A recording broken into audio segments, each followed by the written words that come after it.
Hello, welcome to Quackalope, thank you for being here. Today I'm bringing you a GameFound preview of The Witcher, Path of Destiny from Go On Board.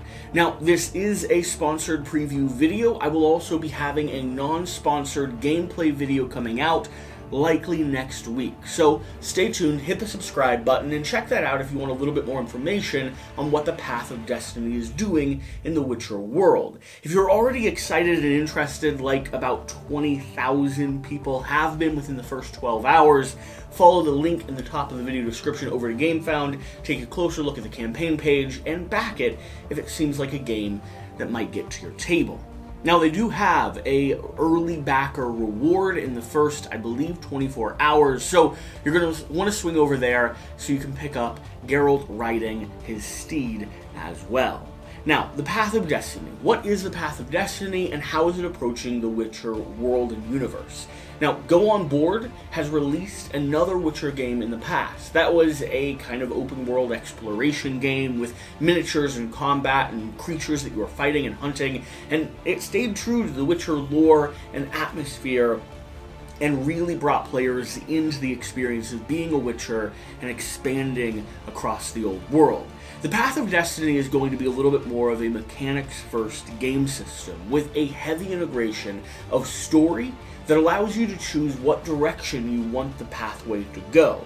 You might be following the classic Witcher lore, the stories you know and love, or you might be spindling off in one of various different endings, encouraging replayability, giving you many different options of characters, puzzles to solve, and story pathways to go down, all of which will end in different locations or different end objectives. At the very end of this video, I'll go through a few of the possible end style things. I'll try not to spoil very much or as much as possible, but I'll give you a warning before I put any of those cards here on camera.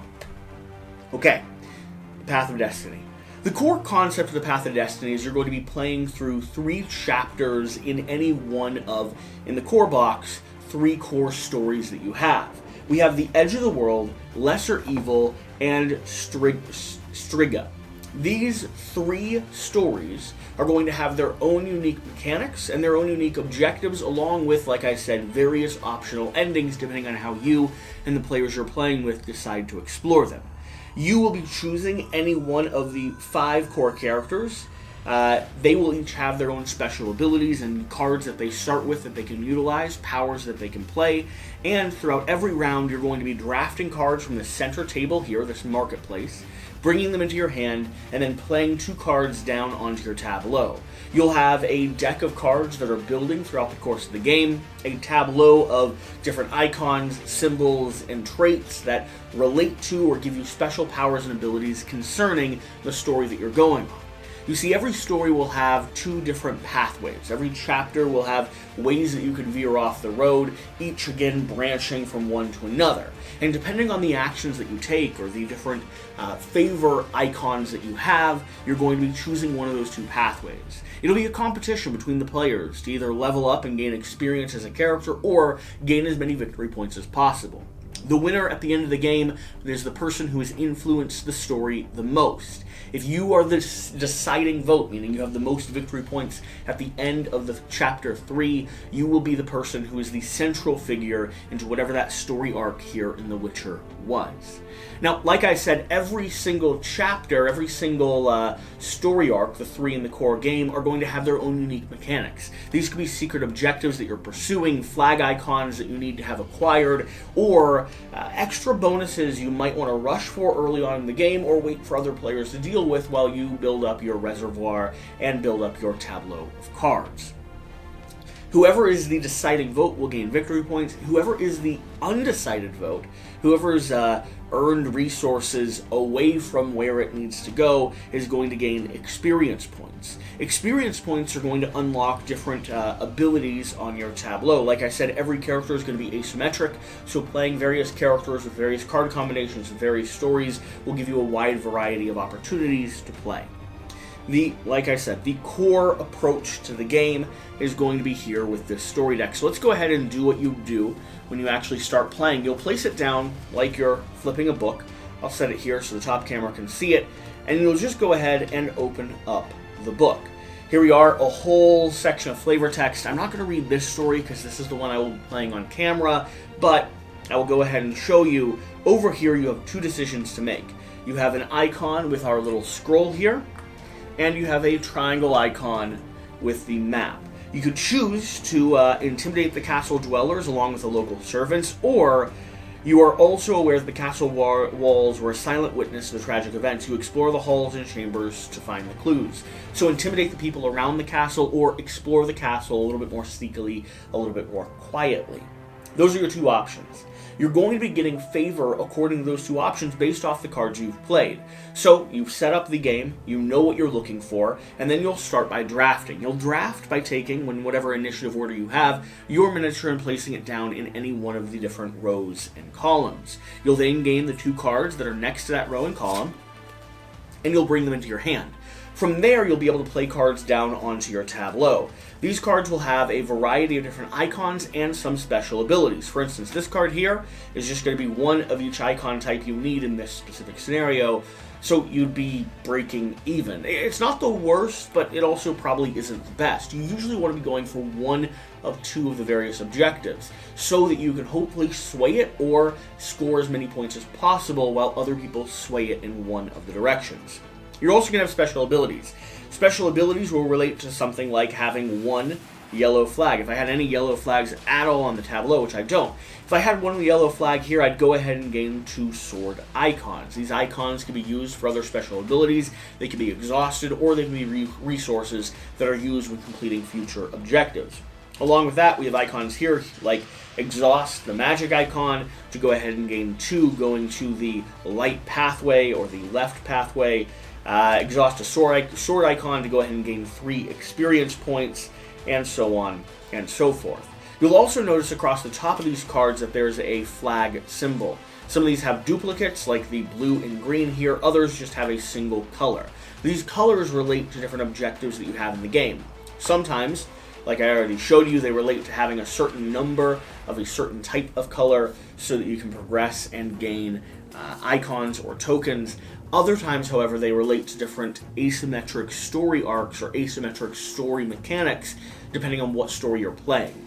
In the lesser of two evils, you're going to be deciding between two different factions and choosing, like the title says, the best of the worst. There's going to be consequences depending on who has swayed the vote in one direction, and that punishment will result in a little bit of a debuff. It is good, though, because you're still moving the story forward in the direction that you need and gaining victory points for doing so. But the decision always comes with a little bit of blood on your own hands. In the Edge of the World, you're going to be dealing with objectives, secret objectives that are played out onto the table. These objectives are going to be things that relate to the flag color type that you're playing. I think these are them? Nope, not quite. Then it must be these over here. These objectives are going to relate to the flags that you have that you're playing, and they'll give you special icons, experience, and bonuses depending on what pathway you'd like to influence the game. It's called working extra hard, or specifically extra effort cards. It lets you mix in the flags to change or incorporate how the game mechanic works. And then in the Striga, you're going to be specifically looking to have a lot of one symbol type. These objectives here will be tied to special abilities that you can get, but you'll only unlock them once you, well, hit the mark, having 3 or having 4. The first person to get that will get the first bonus, and then other players could follow suit down the line. So each one of these stories has its own mechanics that change the way that you integrate. You'll play through 3 chapters. At the end of the 3rd chapter, you'll add up victory points depending on how much experience you have, the cards that you've played, the objectives that you scored, the victory points you've gained for directing the story in any number of ways, and any special secret objectives you have. These secret objectives will relate to things like playing a certain type of card or having a certain amount of, a certain amount of saved cards in your tableau, something like cards that have no abilities on them, or cards that only have yellow flags. That will score you endgame victory points as well, and like I said, the person with the most points at the end of the game will be the person who's influenced the story the most. One of the other unique things that you have here on the game is the decision between leveling up early and getting victory points early. Leveling up is going to allow you to unlock special abilities. Each of these special abilities have conditional uses and can be used once per the game, but they can really change the way that you play to mid and late stages of the game experience. Here with Geralt, we have, during playing cards, second step. Ignore loss of one symbol from one card with an effect played this turn. So you get to hold on to one of the cards that you're playing. That might let you get more experience a little bit earlier, or hold on to the icons that you need to sway the vote in a certain direction. We have the end of round. Before choosing cards to keep the next round, return one card from your tableau into your hand. The number of cards in your hand increases, giving you a little bit more extra choice, and also making it so that you can leave one card on the table, but you can also pull back a special ability that you could use next round that could be very important. During playing cards, we have the Witcher Finesse.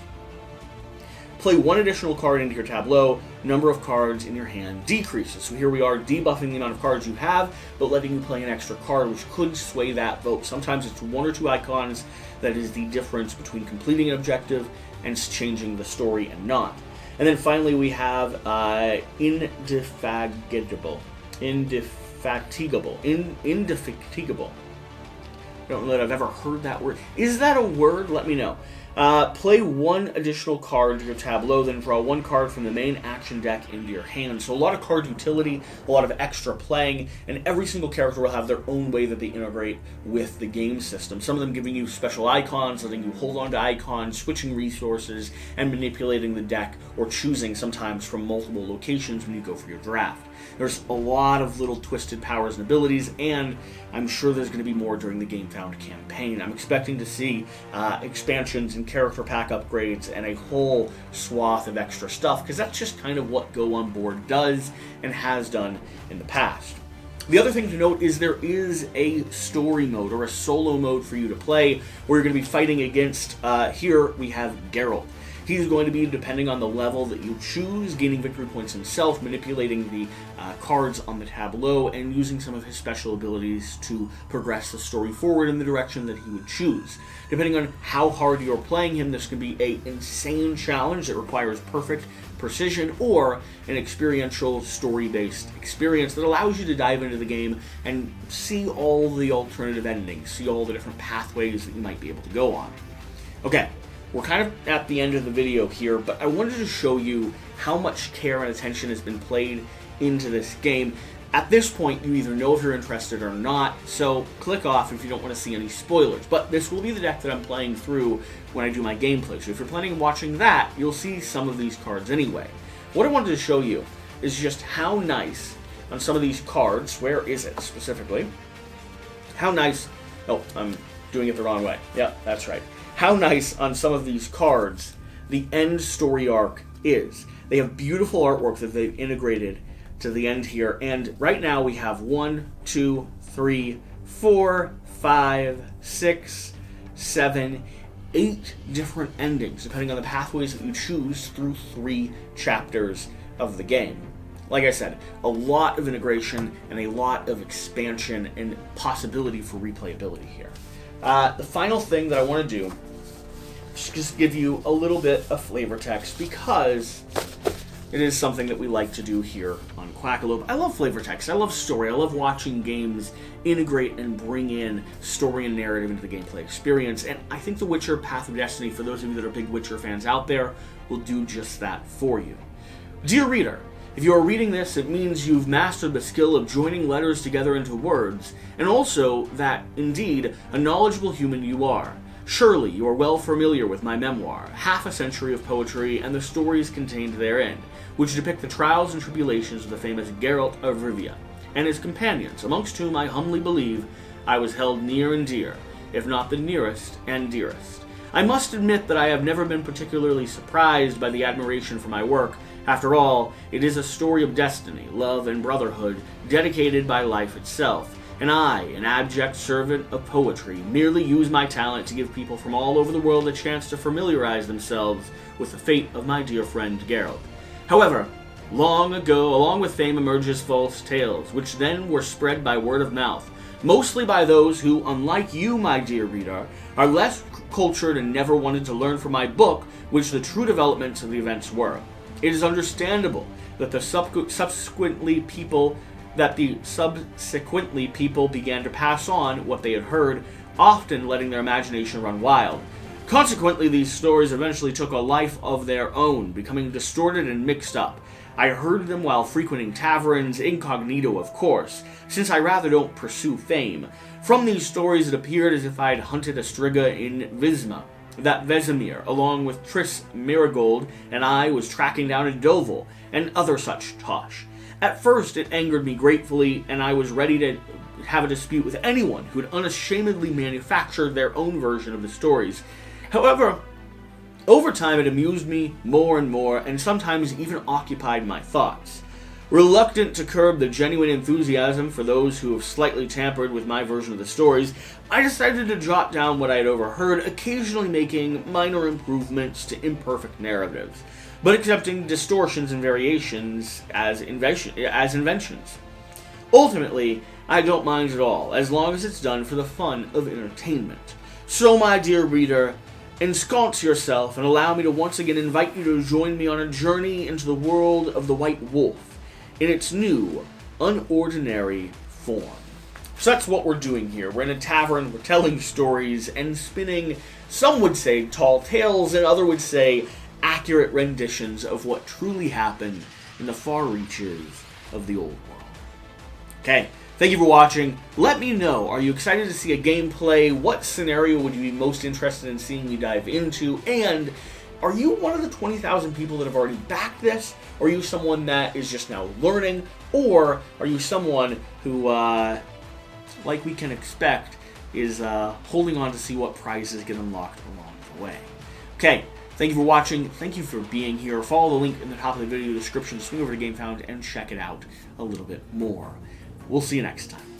Bye.